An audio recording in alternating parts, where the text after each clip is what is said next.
Hey, how's everybody doing? It's me once again, Roger. I felt that I had to make a video based on my reaction to the debate that just happened on Thursday, last Thursday. Um, yeah, that's the debate between Joe Biden and Donald Trump. But there's not really much to say that hasn't been said by other people. Of course, as a lefty, as an anarchist, I don't really care that much.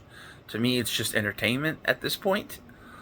It's very funny, but it does kind of show how bad things are um, in both parties. Because, so first of all, obviously, a lot of people are very angry. A lot of people on the left are very angry because the Democrats chose to run this guy, Biden, who we've known for quite some time has been in cognitive decline. Now, apparently, that cognitive decline is, I don't know what the word might be, intermittent cognition. I don't know, where you're sort of coming in and out. So it's kind of unpredictable when he's going to be grandpa or super grandpa Joe, or whether he's going to be regular Uncle Joe.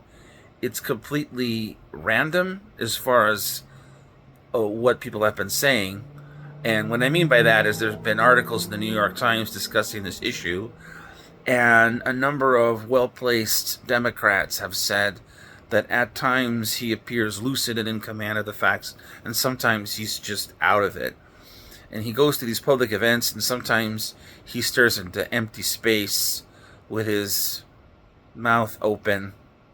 And yeah, that's weird. And some people are really angry. Like my partner's like mad. She's mad that they went with this guy, that he's the president. She doesn't want a president who's not firing in all cylinders. With me, at this point, it's hard to say because there really isn't a president of the United States. It's more like everything is run by corporations. And the fact of the matter is, the scariest thing about this really is that there might be a nuclear war, and he might not have the presence of mind to avoid a nuclear war. So, in that sense, he's dangerous. In the sense that he's not properly running the country from a day to day perspective, I don't know, because maybe the president doesn't actually run the country from a day to day perspective. It seems like there's been regulatory capture, and corporations have carved out their own fiefdom. For example, foreign policy is weapons makers, war profiteers, and the foreign policy establishment, occasionally the military. Domestics is dominated, mostly by the new rentier class, Silicon Valley, people like that, and some of the big box retailers that are left, if there any are left. And you get big oil and other people who have their opinions, and the investment class, and then all of these think tanks that represent corporations, and they basically run the show. And which is, they've captured the courts. That's what the latest SCOTUS rulings tell us. So it's hard for me to really be that concerned about it, although I'm a bit nervous that we're really heading into a situation of total conflagration in the Middle East and in Europe, and that this president can't handle it. On the other hand, Harris probably couldn't handle it, and Trump, should he be elected, might not be able to, probably can't handle it. So, overall, it's looking pretty bad. But really, it just goes to show how bad the situation is. And I should point out, he's not going anywhere. The reason he was president, he said he was only going to be president for one term. He lied because he's a serial liar. I mean, if you're watching this and you voted for him, I don't know what to tell you. He's awful in every single way. But so he lied about that. So he's running for personal reasons because he's always wanted to be president. and he wants to be president as long as possible. Okay, and even if somebody were to use the 25th Amendment to get rid of him, that means we'd get President Harris. And there isn't enough time right now in this video to discuss all the things wrong with her. She's a disaster, and by the way, she would lose against Trump. So maybe we can discuss that in future videos, but her numbers are worse than Biden's. So I don't think that's a solution if you're a liberal.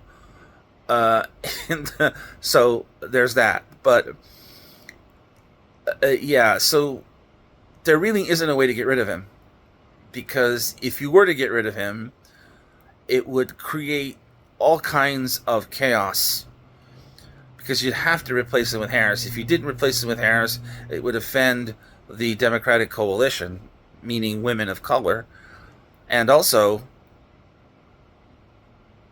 I mean, he could step down and say, I'm not going to run, but how would that work? Like, under what mechanism would you replace him? You know, meaning if he stayed president but simply decided not to run, how would you do that? Like, how would you step over Harris, right? And because elites know that Harris just isn't ready for prime time, and I doubt she'll ever be. So all of this means that he's staying, and we're going to go to November, and the ship has basically sailed in the Electoral College. He's not going to win with the same amount of states. If he wins at all, it will be with less electoral votes. Right now, and for the last couple of months, he's been really flirting with failure because his policies are virtually identical to Trump's. He hasn't done anything about high prices. He hasn't curtailed corporate dominance. He hasn't done anything about pollution and the environment. His foreign policy is identical. In fact, he's gotten us, he's basically gotten us involved in World War III, potentially, in 2 spots in the world, and hasn't done anything to bring the cessation of hostilities forward, which is a necessity, not just for him politically, and not just to save people's lives.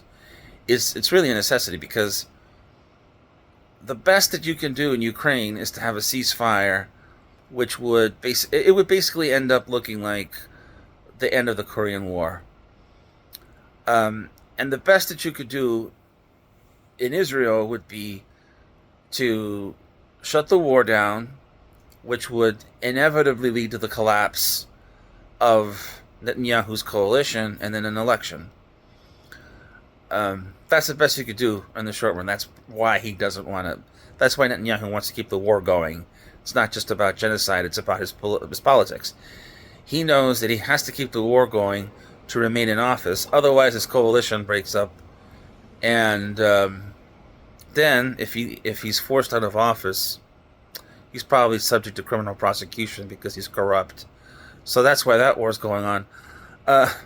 So, things are a mess. Things are a mess. But who cares about Netanyahu? What we need is peace.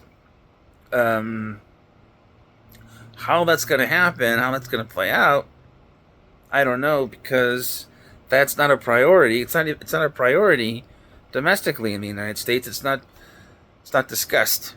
It's not a real issue in the political realm. So it's hard for me to look at this process and take it seriously. I don't. I know that the liberals are. How much am I in? I'm in less than 10 minutes. I know that liberals going around going, if we elect this guy Trump, fascism will come. I probably want to make a video about that, but the bottom line is there is nothing that we're experiencing that we experienced through Trump that Biden didn't end. He didn't reverse course. So these are all things that are still waiting there to get back in. Not only are the policies very close to Trump's and identical in the foreign policy realm, but he hasn't changed the overall dynamics of U.S. politics. And it's just a matter of time before some other guy comes in who is just as bad. I mean, if Trump loses, that whole Trump being part of the party, which is dominating the party, is not going to go away. And I guess you could call it the paradigm of Trumpism, the paradigm of the right wing, which has been stoked by this huge right wing for profit media, that's not going to go away. Unlike, let's say, the New Deal, which absolutely destroyed conservatism in this country, that hasn't come to pass. It's a complicated issue, you might say. You might say, "Oh, what's this guy talking about? The paradigm." When you have a really successful president, and when you have people who really know what they're doing on the left involved in government, and here I'm talking from the point of view of social democracy, not from the point of view of socialism, a lot of these issues disappear, and the right wing loses energy and power and force. If you really want to stop fascism, you have a choice. Okay, you can either go full-blown socialism and go all in, or you can support some kind of social democracy. That is a system that is more democratic, that's more uses the power of the regulatory state to support unions. All the stuff that we had more or less between 1932 and 1973, something like that.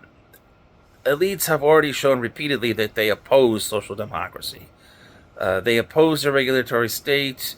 They oppose the power of the unions or getting the unions back together. They oppose politicians that want to expand regulation, that want to take the edge off of capitalism. They want a robust foreign policy that involves us in multiple wars, etc., etc. They don't want to clean up. They don't want to tell the investor class, stop polluting the U.S., stop polluting the world. They don't want to stand up to that. So, I don't know. That it doesn't seem likely to happen through the Democratic Party unless there's a massive collapse. And that's the best we could hope for at the moment. So yeah, that's my reaction to the catastrophe that was that. I mean, it was a train wreck. It was very entertaining, that debate. Yeah, give me your input. If you haven't liked or subscribed, I'd like to hear what you guys think. But those are my general thoughts right now. Thanks for listening and watching, and I'll talk to you soon.